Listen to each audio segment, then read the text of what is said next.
Okay. Yeah. Lady Wolf Pack on a whole nother level.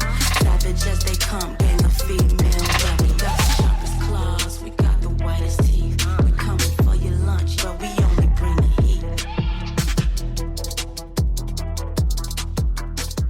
Hey y'all, I'm Cassidy, the favorite daughter, obviously. And I'm Kim, her mom, her match, and the real reason she turned out halfway decent. Welcome to Mom's Favorite, the podcast where we laugh, vent, and overshare like it's our full-time job. Yeah. And we're coming straight to you from Austin, Texas, where the queso's hot, the opinions are hotter, and we don't sugarcoat a damn thing. You know, just think of us as Thelma and Louise, but only they're related and they have a podcast instead of a death wish. So go ahead and pour yourself something strong, maybe a margarita, get a little snack. Because here on Mom's Favorite, we got a lot to unpack.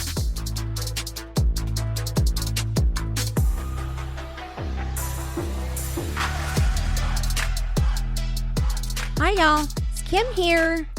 I am so excited today to have a surprise special guest. It was not expected, but I'm happy to have one of my, if not my top two best friends in the world. I have interviewed her son, and I think you've been on a other podcast too with Shelly. Didn't you do an online one? Yes. Yeah, so adjacent. So I'm so excited to introduce Pamela Bernice McCullouch, also known as Pammy. So Pam is Larissa's best friend. I think that's where we should kind of start, because that way we can kind of put the puzzle pieces together of who is who. But so you and Larissa have been best friends since you were what, like 3 years old or something? Yes, like 50 years we've been friends. Isn't that crazy? 50 years. That is so crazy. Yes. That's nuts. So you grew up down the street, right? Yes, we did. We were like 3 houses down on Schultz. On Schultz. Yes, I remember the name of our street. And so y'all went to the same schools, and you probably had some of the same classes together. And Yeah, well, she's older than me. I love to remind her, a year and a month, and she was in a grade higher than me. So we never were in any elementary school classes. And then in middle school, we went to different schools. In high school, I had already moved off the street by then. So okay. which is probably a good thing. We didn't have to go to school together. She was great. She was a model student. I was not. So that's a long time friendship. It's a lot. That's yes. a really, really, really long time to be friends with someone and to be able to maintain. Because I know you guys are super tight. I've been able to be part of y'all's little friendship soiree too over the last few years, and it's just so nice and so heartwarming to see how y'all just love each other and it's have so much fun together and lean on each other, and it's very inspirational. I like it. Well, thank you. Yeah, recently my younger sister had told me, she sent me a meme or something that said she's sorry that her big sister doesn't have a big sister. And I told her, I was like, well, Larissa's my big sister. Like, she's filled that role for me growing up. So that's been nice. So I said, don't worry too much. I'm good. Yeah. That's awesome. And so speaking of sisters, so you have two sisters. Yes. Ruthie is 4 years younger, and then Kim is 8 years younger than me. So I've got two sisters. And Kim, just to put another piece of this puzzle together, is from Kim and Friends, another podcast, one of our sister podcasts. And that is also, I have to say, I love listening to Kim's podcasts. They're so like I'm sitting there feeling something that feels weird, and she just gets on there and talks about what I'm thinking. And it's so raw and so fitting. I love that. Yeah, she's really good about just being vulnerable. And it's like, my struggle, is anyone else out there struggling with this? And just, she's very good at just being real with people and it does help to know sometimes you're not the only one feeling that way. Oh, are you Normally kidding don't talk me? about I things mean, like that. yeah, it's for some people, it's literally is life-saving to, to listen to other people that are going through, or having some feelings that you have that you might not even be proud of them, but you're having them. And so I just love it. And I love it. She just says it like it is. It just, and Goose and Edna. But yeah, I love that. I'm so happy that she's doing that. Yeah, she has great kids. She's done really well raising her children, and she is in the fitness industry, so she's just always about helping people and just meeting them where they're at and how Mhm. can I lift you up or how can you lift me up, and just she's Yeah. very woman positive, supportive, and Right. I like that. I like that. And she's kind of a badass, She's kind of a, she just kind of seems like somebody who's just really going to get it done, and somebody you can really count on. And I love it. I don't know. I didn't meet her. Absolutely. I didn't meet her at the baby shower, but yes. I don't know her real well, but yeah, she's I don't know. nice. I hope that she'll And come everything. down. I'm trying to talk her to coming down when I come down in August. And Oh, that see would if be fun. because she wants to meet everybody, and Oh, that would be great. yeah. That would be great. Yeah, Kim, you need to come down here. Yes, Kimmy. Kim. Kim. That's another thing I love about you is your little southern twangy, like Larissa. I love that about her too. It's so cute. So your family you're so you lived in Irving, right? Were you Yes, born we in grew up Irving? I was not actually. I was born in Ohio, and I know it's weird. I'm sorry, Ohio, but Really, a I'm little embarrassed to say Buckeye, it. huh? Yeah, Buckeye. And my parents moved me to Texas when I was 3 months old. Oh, okay. So back of the station wagon, they made a little bed for me in their armoire that was laying on its side. And yep, that's how I got to Texas. So I still claim being a Texan. And I love Well, Texas. 3 months. Feels I like I think pretty much pretty much grandfathers you in. So yes. Thank you. Good. that's awesome. So, then they stayed in Irving, and then once you went through high school, finished high school, and then obviously then you met the love of your life at some point. Yes. I met Joseph, and we were both working in Austin, and I was selling lights and he was an electrician. And yeah, And so he came over and lit you up. we were actually both engaged when we first met. Oh, I love it even better. Oh, this is good. Ooh, And juicy. I was, and he got on my radar. I was like, so I was dumped, and he dumped his fiance. Uh-huh. It's that. And so I had said, oh, well, he's hot. He'd be a good transition guy, just to get over the Yeah. heartbreak. Yeah, Oh my gosh. And then I just fell in love. He was, the one. it was, oh, absolutely. Now, almost 26 years later, he still just keeps getting better and better. I mean, we've had some dips, but right now, Oh, yeah. it's like Oh, yeah. we're hitting our stride. So, and he actually took you out of the city. You went Yes. from Dallas girl to Mhm.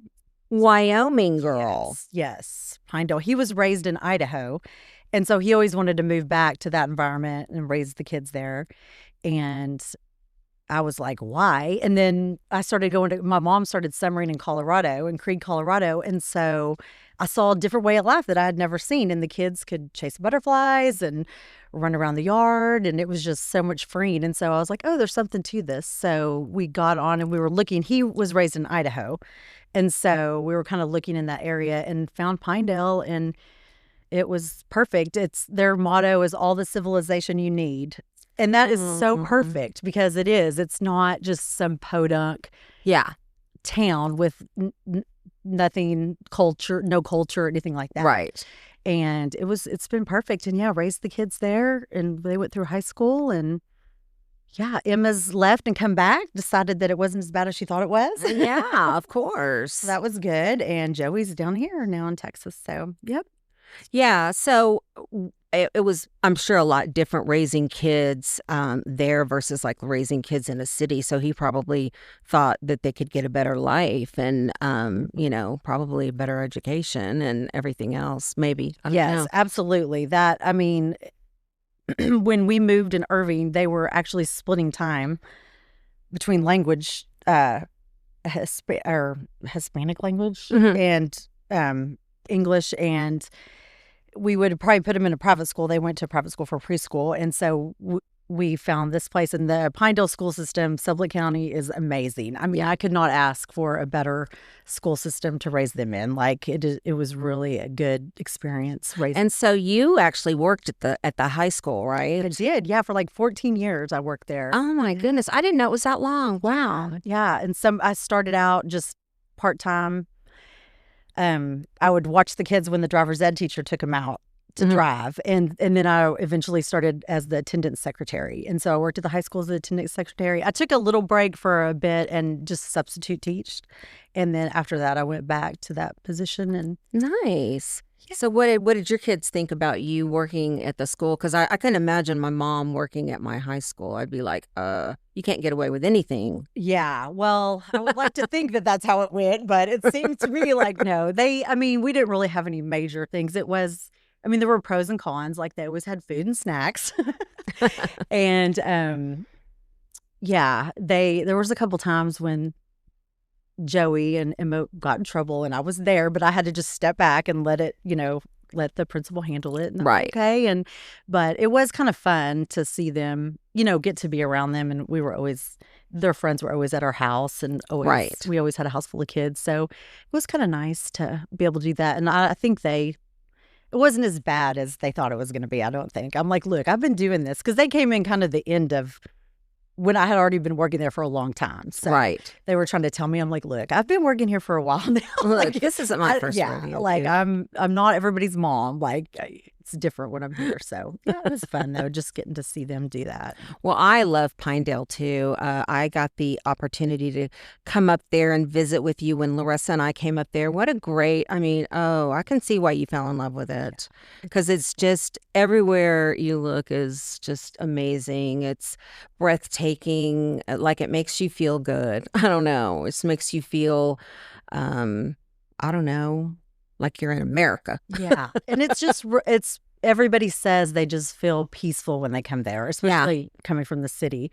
And it's like life is just a little bit slower. You just relax. It's just a different pace. Yeah, and if you're like me, I love wildlife. Like I love to see anything. Like I'm just really excited if I see something on the side of the road, And there is, deer, buffalo, moose. Yes, we had moose in the In yard your front when we were yard. there. Yes. Yes. I was just like, what? Mm. There's a moose, a mama moose and her baby just laying in your front yard, Mhm. just hanging out. Those things are ginormous. They are They're big. huge. Yes. Yeah, it does make you appreciate. I did learn an appreciation for nature and wildlife, and that's something that I had to learn when I first came there. Our grocery store had a bunch of mounts of deer and antelope and buffalo and stuff. And I remember there was a caribou. And the kids, I always thought like a moose looked like Bullwinkle. Uh-huh. And they don't. And so I remember the kids would be like, look, a cow. And I saw that they were asking me about the caribou.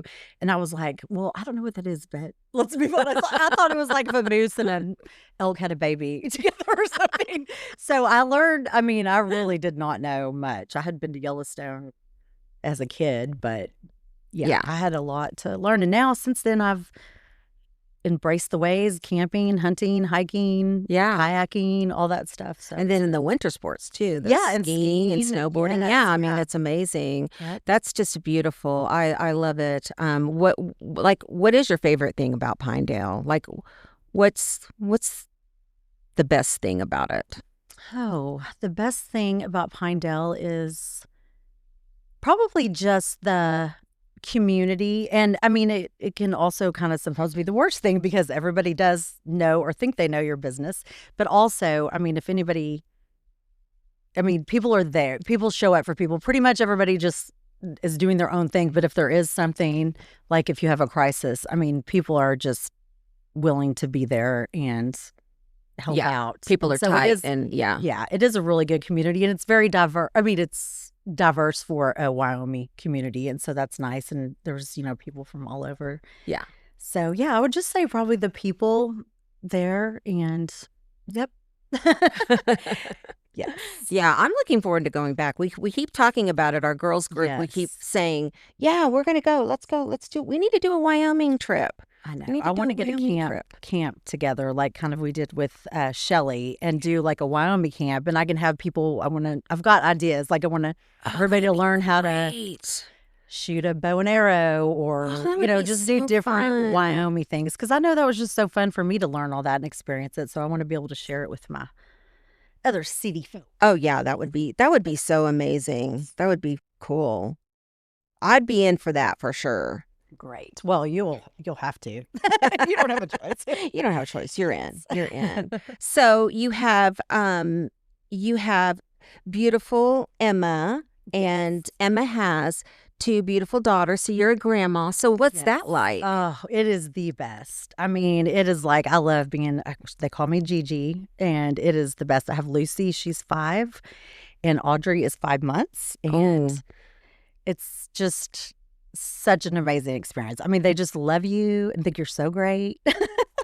And there's just like you can be having a bad day, and you just, Lucy comes over and just brightens it all up. I know. It's been really fun, and it's really fun seeing Emma being a mom. That's really exciting too, and she's a great mom, and I love to watch her raising the girls. Yeah, how much they love her, and so she's back in Pinedale too, so that makes it nice, because then you can see them and see the kids and be there, and and I tell you, that's a huge help for her, because I know from just being a mom, I wanted to have my mom close by, and it's really nice, and even with Cass and I having her here, 5 minutes away, it's even if I don't see her for a week, I mean, I still feel like she's right there, and I know I can call her if I need her, or she can call me or whatever. So yes, yeah, and to be able to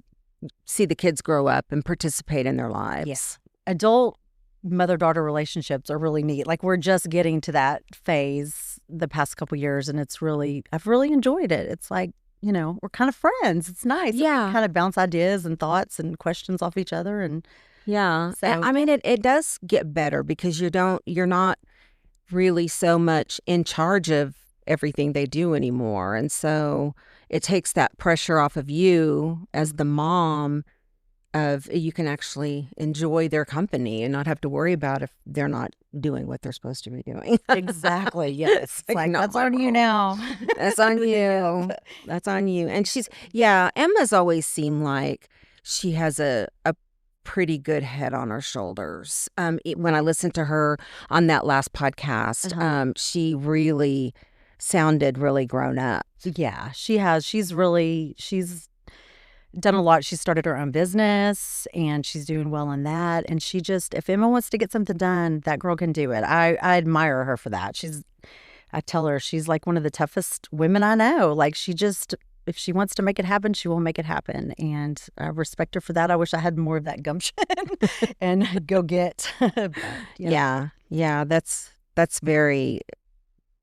That's kind of rare, really. With a lot of young people, especially that young, to have that. So that's great. Yes. I love it, and she's so pretty. Oh, she's beautiful. Yes.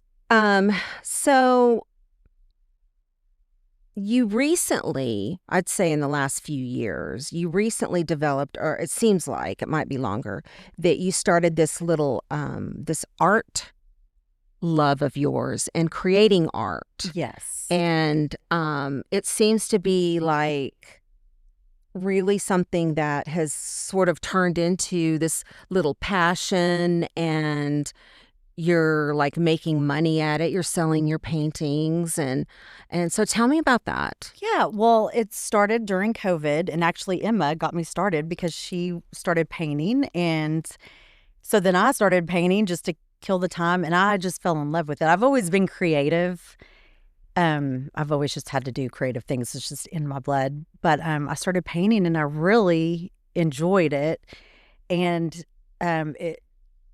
so I just kind of did it. And then I had some, friends. Actually, Carrie Keith was one of the ones that encouraged me, to like sell my paintings, because it's especially at the beginning, it was very vulnerable thing. Like you're putting your heart into this painting, and then you're supposed to like put it out there and say, okay, does anybody want to buy this? Right. That's really, it was really hard for me. And it almost, I used to do photography, and I said it's fun, and then you make it a business, and sometimes it's not as much fun anymore. Right. And so I didn't want that with painting, but it has. And I've had great people. May, who owns the art store in town, she had my first little show for me and really encouraged me to put my art out there. And I was amazed at the feedback. And our art community, and I'm assuming all art communities are like this, but the artists in town are so kind and just encouraging. And it's just been, I'm always amazed at like how they show up and support you and really encourage you. And yeah, I just started just putting, I just put it all out there, and I enjoy the process. And if anything else happens after that, if people want to buy them, that's great. If not, Yeah. I'm just stacking them up in my garage. That's nice. So, That's wonderful. yeah. And I love it. I love that you've been able to unleash that creative that was this kind of laying there. Maybe if it wasn't for COVID, that might not have happened. I don't know. Probably wouldn't have. Or maybe once you had your grandkids, you would have started realizing, because you do start doing a lot more. Like I started knitting when I became a grandma, because I don't know, something about it starts getting these juices going or something. Yeah. So Yeah, I know, that's neat. And Lucy loves to paint. So she's had a couple pictures and shows that they'll do different shows in town at the library and stuff. And so that's been something that I've been able to share with my granddaughter, which I love. And her attention span's getting a little longer, so that's also nice. Yeah. Sometimes we set it up, and she paints shorter than the time it took me to set up, but I'm just telling myself that's okay. I'll just let her do her thing. And Yeah. now she's really enjoys it, and so that's been super fun to get to share that with her. That's something that we do together. Well, that's kind of how it starts when they're young. And you want to make it fun for them, so you don't want to make it to where it's like a job to sit and do it. So,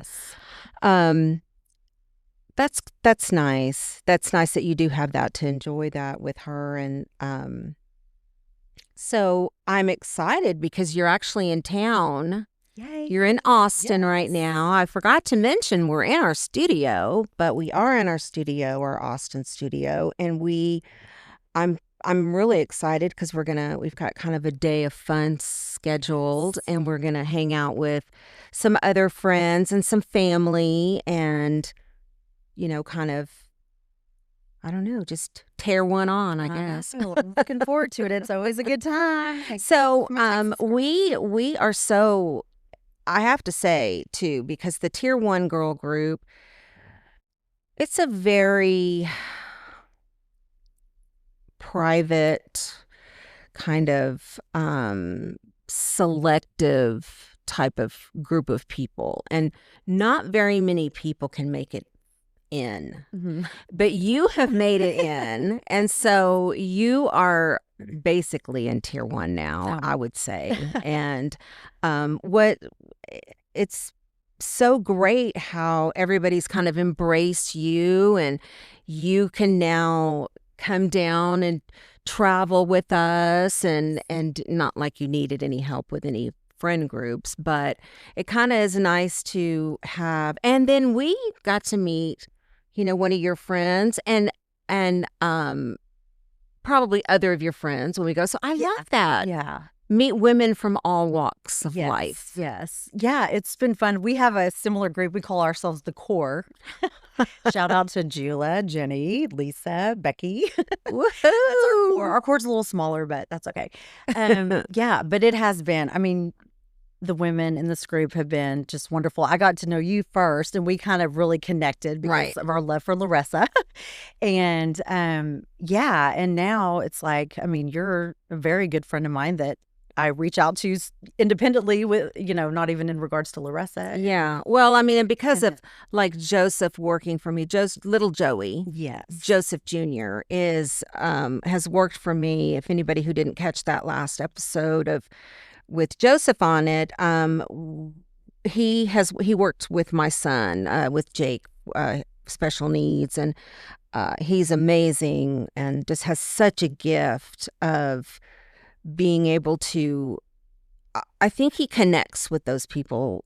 I don't want to say those people, but he connects with autism, and especially with Jake, they connected very much. Yes. And he seems to have this real heart for it, and I think that's half of it right there. Yeah. And the other half, he's learned it. He's been going to school and doing his thing and getting his certifications, and now he's got a job doing it. I'm so proud of him. I feel like I really kind of feel like he's kind of like partly like mine. Like Yes. I have a hand in it. Yes, absolutely. And I have let you, just so you know. No, I'm just kidding. I allowed this. No, it does. And I have to tell you, when I listened to him on your podcast, like it brought tears to my eyes, like him talking about you and Larissa, because it makes this mama's heart warm that I do not have to worry about him. We can't always be together every Christmas, every Thanksgiving, whatever. And I know that whatever happens, like either one of you, he can come to, and he kind of has different things for both of you. Like you just, just are there. And I love that and appreciate that from the Well, I'm all a proponent for the village, and I think it's not about one or the other. I think it needs to be all, and so and it's been amazing having him, and he's not only been there for Jake quite a bit, but he's also been there for me, because like I could like lean on him when I was having a meltdown, or not like having struggles, and vice versa. And it's a beautiful relationship. I'm very grateful for it. And I get you. Anybody who cares about my kid is they're top tier to me. So he definitely does. Well, I always knew, like I had met Jake a couple times when I was coming down, and I just always said, Joey and Jake need to meet. Like this is a relationship. I just always felt that. I was like, we have got to get them together, because I knew it was going to be a friendship. And there was a time early on when you told me like what a gift Joey has been, and I'm like, Jake has been a gift to Joey. Like, and it was meant to be, and it's beautiful, and I'm so glad it worked out. I know. I am too. It really is. It's like one of those things that it's just lifelong. I mean, I feel like Joseph will be Jake's brother forever. Absolutely. I mean, they're practically the same age. So. Yes, they are. And sometimes when they're together, I'm not sure who actually has more sense or who's in charge. But he definitely really has been amazing, and he's doing so great at his job and everything, working with. And Lord knows, with as many autism cases there are out there now, we need as many people working with us as we can. So I'm all for it. And I've told you this too. I tell him, because you're a male, it's important, because I don't think there's a lot of male. I said that too. Yeah, males in that industry, and boys. I mean, Jake wants to hang out with a man, not right. I mean, he's good, but so I just encourage any. Well, and I mean, some of them really maybe only respond or only do well with a male, and then there may just be some that only do well with the female. But if you don't even have that option of, like there just aren't enough males doing it, because it doesn't pay enough, and that's got to change. Yeah, so definitely, it's really got to. I mean, hopefully with now all this new awareness on autism that they're getting, I'm hoping that it means that they're putting more things in place. I mean, maybe instead of trying to figure out what causes it, which is important, like let's put some supports in place for the people that are living with it. So and they're aging out of the school system too. Like Jake was one of the first, that first group. And so we need to, people you need to make accommodations. Like, what are you going to do? Luckily, Jake is thriving and doing well. And so. Yeah, and the options are slim, especially some states are better than others. And I don't know any state that's great, but most all the states have some sort of waiting list for services and getting help. And I think the last I heard, Texas was 18 years.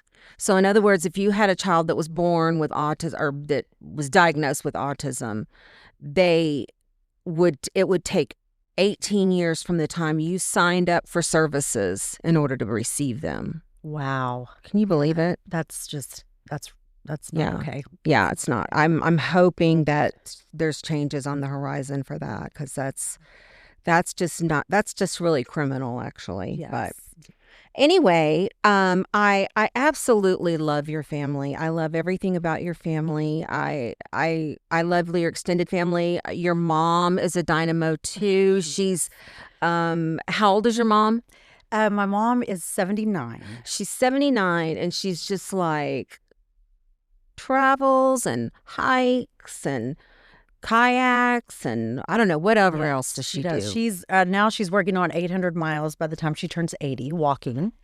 So yeah, she is the strongest hands down woman that I know. And I love seeing her live her best life now because it always hadn't been that way. And it's just she is everything. I mean, well, how fortunate she is. She has 3 amazing daughters, and then she's got how many granddaughters does she have? 1, yeah, and then 2. she has Edna and Lucy and Audrey. No, wait, Edna and Emma. And then Ruthie, my middle sister, has 2 boys. Okay. Yeah, and they're older. So she has 2, 4, 6 grandkids. Yeah. Yes, that's right. Yeah. Well, and just how great to have all these powerful women all, in your lineage. I love that. Yeah. That's so great. That's amazing. But anyway, back to our little plans for this week. I guess you're staying for how long? When do you go back? I go back, I believe, Tuesday or Wednesday. I think it's Wednesday. Okay. Yes. Okay. Maybe Tuesday. I have to look. Do you have any idea do you have anything else planned for or just kind of hanging out and Yeah, well, tonight we're all getting together, and then Saturday and Sunday we're going to go to Two-Step. That's right. I almost forgot about that. I went a couple years ago, and it was awesome. Yeah, so we're going to Two-Step Inn. It's a little music festival here in Georgetown, and it's really a lot of fun. It's we've got some good Chris Stapleton. Who else? Red Clay Strays, Brooks and Dunn. If you could define my 90s, Brooks and Dunn would be a big part of it. Brooks and Dunn. I could sing every song. Yes, every single. Just like I just went to see George. Oh yeah, King George, yes. and I'm not going to really talk about it other than I am still obsessed with him, and I still want to go see every concert he's in. That was my 12th concert. Really? George Strait concert. Yeah. Is he still as good? Is he have you seen him change something? Yeah, I've seen. Yeah, I mean, honestly, of course, he's 83 years old. So, of course, he does not sound like he did when he was 25. It just doesn't. But he doesn't sound bad. He still sounds good. Yeah. And so it still sounds like a very enjoyable concert. And he's coming back next month in May for 2 days also. And so I'm thinking, I wonder if I can score some more tickets. I don't know. Yes, I bet you can. And I bet I know who will go with you if you want. I know, right? Little Miss Loresso. I know. So I'm just so excited that we get you and you come back for these trips, and you come back again. You're coming back in August too, because we're going on our beach trip, yes, right? I decided to make that an annual trip also. That'll be so nice. And I am so looking forward to that. That will be so fun, and it will be really fun if you could get your sisters to come down, or at least Kim or both of them would be great. Yeah, have like a big family reunion. Yeah, I know. It's like you got to come down here and you got to do it while you can. This life's too short. That is true. That is very true. So Pam, thank you so much for agreeing to sit down with me. I kind of sprung it on you, and because I didn't want you to stress out about it. I didn't want you to worry about it. And so I just kind of sprung it on you. I'll do anything for you, Kim. Oh, thank you for having me. I do appreciate it. Yes, I love you so much. And here's to another lifetime of traveling and fun and more concerts. Yes, let's do it. All right. Thank you. Thank you. Love you. You too.